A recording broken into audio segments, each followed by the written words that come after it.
Bonsoir à tous, excellente année 2020 à toutes et à tous. Bienvenue pour un nouveau numéro du 7-8 Éco, le magazine consacré aux entreprises et à l'économie locale. Tout de suite, le sommaire.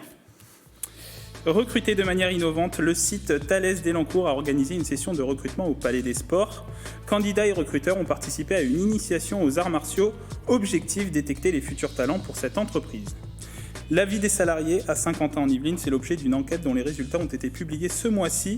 Nous recevons sur notre plateau deux invités pour parler de la vie de leurs collaborateurs et de leur stratégie de recrutement. Enfin, découverte de la plateforme Vivrou, une application destinée aux entreprises. Elle permet aux collaborateurs des sociétés abonnées de trouver leur logement idéal à proximité de leur lieu de travail. Et on accueille Michael Croitoriu et Sophie Gons. Bonsoir. Bonsoir. Alors Sophie Gons, vous êtes DRH du site Airbus à Elancourt. Et Michael Croitoriu, vous êtes PDG de Automation de Bill, une PME basée à Coignères. Donc comme je l'ai dit, on va parler de la vie de vos collaborateurs dans l'entreprise et puis aussi dans leur vie au quotidien chez eux. Mais d'abord, le 4 décembre dernier, l'association Diez organisait sa première soirée des SME à Paris. Donc les SME, ce sont des salariés de grandes entreprises qui s'engagent dans l'entrepreneuriat. C'est le cas d'Airbus avec la société Povidian installée à Versailles. Regardez. Ils étaient collaborateurs dans des grands groupes, ils se sont lancés dans la création de leur entreprise. 9 entrepreneurs ont été mis à l'honneur lors d'une soirée le 4 décembre dernier. Des créateurs d'entreprises issus de l'essaimage. Le principe, les grands groupes accompagnent leurs salariés dans le lancement de leur activité. L'essaimage peut prendre tous les types de création d'entreprises. Alors certains sont un peu liés à l'activité initiale du groupe, mais pas complètement, sinon on ne les laisserait pas partir. Et beaucoup peuvent être des projets de reconversion complète. Des gens qui vont se former pour se reconvertir dans un autre métier. Une vingtaine d'entreprises composent l'association Diez, organisatrice de cet événement, présent notamment 2 anciens salariés d'Airbus à Elancourt. En 2013, ils créent l'entreprise Povidian, une création d'entreprise accompagnée par Airbus Développement. Leur spécialité, le stockage d'énergie électrique sous forme d'hydrogène. L'hydrogène, c'est un vrai vecteur énergétique et on peut le produire soi-même en électrolysant de l'eau. Donc quand j'ai trop d'énergie, au lieu de le perdre, et puis quand mes batteries sont pleines, j'en fais quoi? Je jette l'énergie. Voilà. Donc là, je vais électrolyser tranquillement de l'eau. Donc je vais mettre du gaz. Le gaz, vous le mettez dans une bonbonne. Si elle est étanche, vous revenez 20 ans après, vous avez la même quantité d'énergie. C'est un but qui est un but sociétal. On accompagne sur les territoires où on est implanté le développement de l'emploi qu'on ne peut pas forcément faire nous-mêmes. C'est de permettre à des gens de réaliser leurs rêves qu'ils n'arrivent pas forcément à réaliser dans l'entreprise. Ça crée de l'emploi, ça permet de faire du développement technologique. Les 9 entreprises lauréates de la soirée ont créé 200 emplois. Une initiative innovante pour recruter localement, le site Thalès d'Elancourt a organisé jeudi 16 janvier une session de recrutement autour des arts martiaux au Palais des Sports. Les candidats et les recruteurs ont pu découvrir 7 disciplines de combat, taekwondo, kendo, aikido ou encore karaté. Des initiations animées par le Budo Club d'Elancourt. Écoutez les réactions suite à ce rendez-vous. Là, je viens de pratiquer des exercices et j'ai trouvé ça génial d'avoir cette création de relations au travers d'un apprentissage en commun. C'est-à-dire qu'il n'y a pas de décalage, il n'y a pas de je sais plus que toi, non, on ne sait pas toutes les deux et on apprend et on peut échanger et ça, je trouve ça génial. Je pense que ma relation en tant que manager avec mes collaborateurs et la confiance que je leur donne et que je leur attribue, je trouve qu'on retrouve cette image-là dans les arts martiaux. C'est la relation de confiance, c'est aussi des défis à relever, c'est ce qu'on fait tous les jours dans Thalès. Ça change énormément du recrutement habituel, en fait, ça permet vraiment d'être décontracté et de voir une autre vision en fait, du recrutement classique. Assez attractif, créatif et complètement moderne et ça sort d'ordinaire, donc j'aime bien. Comment les salariés vivent le territoire de Saint-Quentin-en-Yvelines? Quelles relations entretiennent-ils avec ce dernier? C'est l'objet d'une enquête lancée par la communauté d'agglomération en octobre 2019. Les résultats sont tombés et les salariés participants attribuent la note moyenne de 14,5 sur 20 à cette collectivité. Les détails de cette enquête dans ce reportage.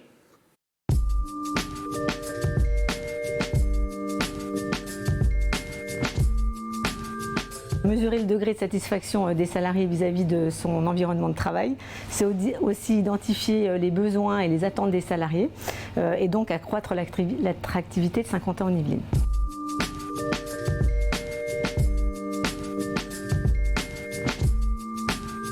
Il y a 1441 répondants, un territoire qui est plébiscité par les salariés, notamment par les jeunes cadres, qui le note de 14,5 sur 20. On s'aperçoit que Saint-Quentin-en-Yvelines est un territoire à vivre puisque 15% des salariés souhaiteraient déménager sur une des 12 communes de l'agglomération de Saint-Quentin, que 80% fréquentent les équipements sportifs culturels, les commerces 85%, 75% ont un temps de trajet inférieur à 1 heure, ce qui satisfait 70% d'entre eux.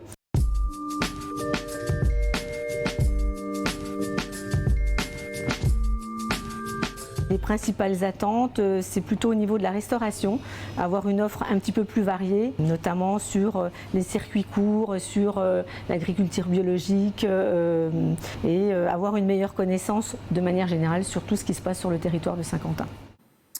Michael Croitoriu, Sophie Gons, on vient de voir les chiffres, hein, donc plusieurs thématiques, transport, logement, restauration aussi. Quel regard vous portez sur ces résultats? Quel est votre avis? Alors effectivement, ce sont des résultats qui sont partagés également par les salariés du groupe Airbus, en particulier le logement. Il y a une vraie attente en particulier pour des profils tels que les stagiaires ou les apprentis qui souhaitent se loger sur le territoire et qui ne trouvent pas forcément à se loger sur le territoire. Nous accompagnons aussi les salariés, les candidats que nous recrutons pour qu'ils puissent, s'ils le souhaitent, se rapprocher du site d'Elancourt. Et le logement, nous travaillons régulièrement avec la communauté d'agglomération pour renforcer l'offre de transport et notamment les liaisons directes vers Paris. Il y a une vraie attente aussi, notamment de la jeune génération sur ces sujets. La restauration, nous avons la chance d'avoir un site qui a une offre variée en termes de restauration, donc nous sommes peut-être moins concernés par cet aspect-là. Michael Croitoriu, vous avez d'autres problématiques parce que vous êtes une PME, vous êtes combien de salariés au sein de l'automation? Sur le site de Coignères, on est 10. Donc 10 salariés sur le site de Coignères. Comment vivent vos salariés au quotidien par rapport notamment à ces problématiques-là? Sur la problématique logement, le problème ne se pose pas parce que nous, au niveau du recrutement, on essaie de recruter local. Donc les gens qui ont le plus de transport, à mon avis, doivent avoir quelque chose comme 25 minutes de transport maximum. Le plus loin que j'ai en salariés, oui, ils vont être un petit peu peut-être une commune derrière Rambouillet ou au niveau des Clés-sous-Bois. Vous voyez, donc on est Saint-Cyr, voilà, on est sur un triangle qui est relativement court. Donc au niveau du transport, le problème ne se pose pas véritablement. Ils sont utilisateurs des transports en commun ou ils viennent vraiment avec leur véhicule individuel? Les deux. En fait, il y a des gens qui viennent en transport en commun, il y a des gens qui viennent en voiture, ça dépend complètement. C'est vrai que l'avantage, en fonction d'où ils habitent, s'ils sont dans le sens inverse des embouteillages le matin, c'est quand même beaucoup plus pratique. Donc ils ont tendance dans ce cas-là à plutôt prendre le transport, la voiture, surtout s'il n'y a pas de liaison directe. Donc ils peuvent avoir des problèmes de liaison indirecte. Faire les Clés jusqu'à Coignères, c'est un autre sujet, évidemment. Donc, du coup, plutôt voiture. Mais si vous venez, par exemple, de Rambouillet, vous avez une gare qui est juste à côté. Donc, il n'y a vraiment pas de problème de ce côté-là. On voit que dans le cas de Michael Croitoriu, c'est des employés qui vivent sur le territoire. Vous, c'est un peu différent. Ils viennent parfois de très loin. Notre recrutement, de par la nature du groupe Airbus, notre recrutement, il est international et les candidats peuvent venir du territoire et du monde entier ou de la France entière. Nous avons aujourd'hui des salariés qui vivent à proximité, d'autres qui vivent plus loin. En revanche, nous cherchons à faciliter pour ceux qui le souhaitent le fait de se rapprocher, de déménager. Et donc là, nous organisons par exemple régulièrement un forum logement pendant lequel nous présentons l'offre de logement sur le territoire et les différentes aides qui sont proposées. On parlera notamment de la plateforme Invivro dans un second temps. D'abord, comment ça se déroule la vie des salariés au sein de l'entreprise? On voit sur les images, il y a beaucoup d'activités extra-professionnelles organisées vraiment sur le site d'Airbus.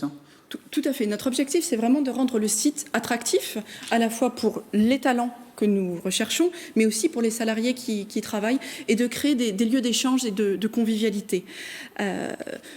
La vie sur le site, ce sont des activités, ça peut être des activités sportives, des activités culturelles. Nous avons de nombreux clubs, nous avons une salle de sport, la possibilité de faire de la musique sur l'heure du déjeuner ou en fin de journée. Nous avons installé sur le site des baby-foot, et c'est une vraie attente de la jeune génération qui souhaitent échanger de façon plus informelle. Et pour eux, échanger, c'est pas forcément derrière un bureau ou dans une salle de réunion, mais ça peut être... On voit même qu'ils jouent aux cartes, là. Pour certains, mais ça peut être aussi autour d'un baby-foot ou dans la salle de créativité. On a créé cet espace très coloré où il y a des poufs, la possibilité d'échanger de façon un petit peu différente, de faire venir des start-up et de vivre un petit peu sa vie au travail de façon différente. On voit que c'est le bien-être au travail. Vous, Michael Croitoriu, forcément une PME c'est plus petit, Voilà. vous avez quand même une petite espace détente pour le bien-être de vos salariés? Quand on parlait du cas de la restauration, les gens peuvent aller sur le territoire à côté, mais c'est vrai que nous on a déjà des cuisines directement sur place pour qu'ils puissent manger sur place. On n'a pas véritablement de lieu de détente en termes d'espace important, parce que malheureusement c'est pas le cas, et on n'a pas la possibilité. Mais après il y a des choses qui se passent autour. C'est vrai qu'après la problématique étant qu'ils sont des gens qui habitent sur le territoire, ils ont tendance plutôt à aller faire leurs loisirs en dehors du temps de travail. Et certes, il y a les pauses, il y a des possibilités de faire des moments de distraction, mais ça ne va pas être avec des activités forcément associatives ou autres, parce qu'on n'a pas la taille ni les moyens de pouvoir les mettre en place. Alors vous en parliez de la problématique du logement. L'agglomération de Saint-Quentin-en-Yvelines s'est associée à une start-up e-Attract pour développer l'application Vivre sur le territoire, un service destiné aux entreprises et pour leurs collaborateurs. Objectif, trouver leur logement idéal, découverte de cette plateforme. Vivre, c'est une application très simple d'utilisation qui permet aux salariés de trouver le meilleur lieu pour son logement. L'objectif est de réduire les temps de transport et de rapprocher l'habitat-emploi. C'est un service qui est mis à la disposition des entreprises, qui est gratuit pour les entreprises de moins de 50 salariés, qui a une participation financière pour les autres. Pour pouvoir définir ces critères, on commence par définir la composition du foyer. Donc par exemple, 2 adultes, admettons que nous avons 2 enfants. Ensuite, l'application permet, en fonction déjà de la composition de la famille, de faire une première sélection de critères. Par exemple, on peut être proche de certains services de santé, avoir des écoles à proximité puisqu'on a mis des enfants en bas âge, accéder facilement à des commerces. Après, c'est des questions par rapport au lieu de travail, le mode de transport et ensuite quel logement est recherché. Ensuite, le logiciel agrège toutes les bases de données et va vous faire des propositions sur les lieux qui sont le plus adaptés en fonction des critères que vous avez identifiés.